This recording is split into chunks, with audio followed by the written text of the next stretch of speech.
जी अस्सलाम वालेकुम दोस्तों, ਤੁਹਾਨੂੰ ਇੱਕ ਆਪਣੇ ਅੰਦਰ ਦੀ ਗੱਲ ਦੱਸਾਂ ਕਿ ਕਦੀ ਵੀ ਜ਼ਿੰਦਗੀ ਦੇ ਵਿੱਚ ਮਾਯੂਸ ਨਾ ਹੋਇਓ।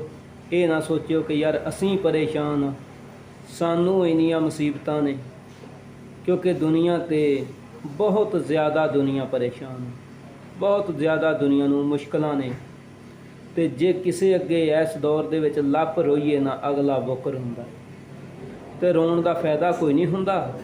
ਜੇ ਕਦੀ ਰੋਣ ਦਾ ਦਿਲ ਕਰੇ, ਟਾਈਮ ਲੱਗੇ, ਤਾਂ ਆਪਣੇ ਸੱਚੇ ਤੇ ਸੋਹਣੇ ਰੱਬ ਮੂਹਰੇ ਰੋਇਓ, ਉਹ ਤੁਹਾਡੀਆਂ ਮੁਸ਼ਕਲਾਂ ਦਾ ਹੱਲ ਕਰਦਾ ਹੈ। ਵਾਕਾਇਆ ਅੱਲਾ ਤੋਂ ਇਲਾਵਾ ਕੋਈ ਸਹਾਰਾ ਨਹੀਂ। ਮੈਂ ਬਜ਼ਾਤੇ ਖੁਦ ਕਈਆਂ ਗੱਲਾਂ ਦਾ ਸ਼ਿਕਾਰ ਹੋਇਆ, ਲੇਕਿਨ ਜਦੋਂ ਮਾਲਕ ਮੂਹਰੇ ਰੋਇਆ ਉਹਨੇ ਸਾਰੀਆਂ ਕੱਟ ਦਿੱਤੀਆਂ। ਲੇਕਿਨ ਆਪਣੀ ਇੱਕੋ ਹੀ ਅਦਾ ਸੀ, ਇੱਕੋ ਹੀ ਗੱਲ ਸੀ ਕਿ ਦੁਨੀਆ ਨੂੰ ਹਸਾਉਣਾ।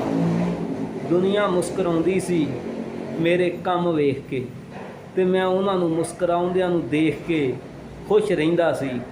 ਕਦੀ ਇਹ ਨਹੀਂ ਸੋਚਿਆ ਸੀ ਕਿ ਉਹ ਮੈਨੂੰ ਦੇਖ ਕੇ ਟਿਚਕਰ ਕਰਨਗੇ, ਹੁਜਤ ਕਰਨਗੇ। ਕਰਦੇ ਸੀ, ਲੇਕਿਨ ਵਕਤ 'ਤੇ ਆਇਆ ਕਿ ਮੇਰੀਆਂ ਮੁਸਕਰਾਹਟਾਂ ਮੇਰੇ ਰੱਬ ਨੇ ਸੱਚੀ ਮੁੱਚੀ ਦੀਆਂ ਮੁਸਕਰਾਹਟ ਦੇ ਵਿੱਚ ਬਦਲ ਦਿੱਤੀਆਂ। ਕਿਉਂਕਿ ਅੱਲਾ ਦੀ ਜ਼ਾਤ ਪਾਕ ਬੜਾ ਹੀ ਬੇਨਿਆਜ਼ ਆ, ਗਫੂਰ ਰਹੀਮ ਆ। ਅਤੇ ਜਦੋਂ ਕੋਈ ਵੀ ਵੀਰ, ਕੋਈ ਵੀ ਭਰਾ ਤੁਹਾਡੇ ਲਾਗੋਂ ਲੰਘੇ, ਤੁਹਾਨੂੰ ਮਿਲੇ, ਤਾਂ ਮੁਸਕਰਾ ਕੇ ਥੋੜ੍ਹਾ ਜਿਹਾ ਹੱਸ ਕੇ ਉਹਦੇ ਨਾਲ ਸਲਾਮ ਲੈ ਲਿਆ ਕਰੋ, ਅਤੇ ਉਹ ਤੁਹਾਡੇ ਬਾਰੇ ਚੰਦ ਮਿੰਟਾਂ ਵਾਸਤੇ ਆਪਣੀਆਂ ਟੈਨਸ਼ਨਾਂ ਛੱਡ ਕੇ ਮੁਸਕਰਾ ਕੇ ਸੋਚੇਗਾ ਕਿ ਯਾਰ ਉਹ ਬੰਦਾ ਕਿਹੜਾ ਸੀ, ਕਿੱਥੇ ਮਿਲਿਆ ਸੀ ਮੈਨੂੰ ਜਿਹਨੇ ਸਲਾਮ ਕੀਤਾ। ਫਿਰ ਉਹ ਆਪਣੀ ਮਸਰੂਫੀਅਤ 'ਚ ਮਸਰੂਫ ਹੋ ਜਾਏਗਾ। ਜੇ ਤੁਹਾਡੇ ਸਿਰ 'ਤੇ ਕਰਜ਼ਾ ਹੈ, ਤਾਂ ਤੁਸੀਂ ਦੁਨੀਆ ਦੇ ਪਹਿਲੇ ਬੰਦੇ ਨਹੀਂ ਜਿਨ੍ਹਾਂ ਦੇ ਸਿਰ 'ਤੇ ਕਰਜ਼ਾ ਹੈ।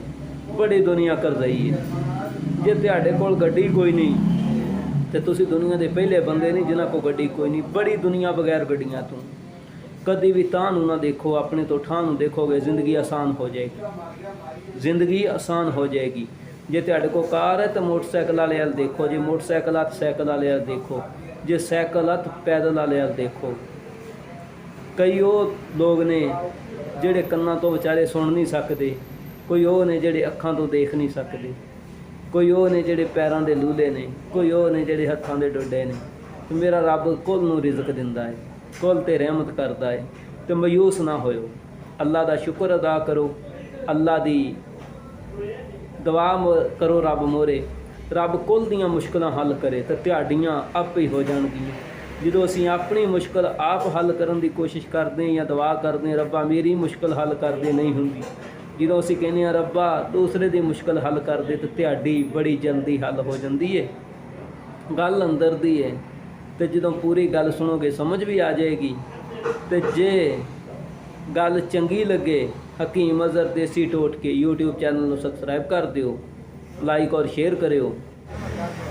ਜੇ ਕਿਸੇ ਭਰਾ ਨੂੰ, ਨਵੇਂ ਚੈਨਲ 'ਤੇ ਆਉਣ ਵਾਲੇ ਦੋਸਤ ਨੂੰ ਇਹ ਮਹਿਸੂਸ ਹੋਵੇ ਕਿ ਯਾਰ ਕਿੱਦਾਂ ਇਹਦੀਆਂ ਕੰਮ ਸੀ ਜਿਹੜੇ ਦੇਖ ਕੇ ਦੁਨੀਆ ਹੱਸਦੀ ਸੀ, ਤੇ YouTube ਚੈਨਲ ਨੂੰ ਪਿੱਛੇ ਜਾ ਕੇ ਵੀਡੀਓ ਦੇਖ ਲਵੇ। ਇਨਸ਼ਾਅੱਲਾ ਜਿੱਥੇ ਵੀ ਬੈਠਾ ਹੋਇਆ ਮੇਰੇ ਮੌਲਾ ਦੇ ਕਰਮ ਨਾਲ ਉਹ ਵੀ ਹੱਸਣਾ ਸ਼ੁਰੂ ਕਰ ਦੇਗਾ। ਅੱਲਾਹ।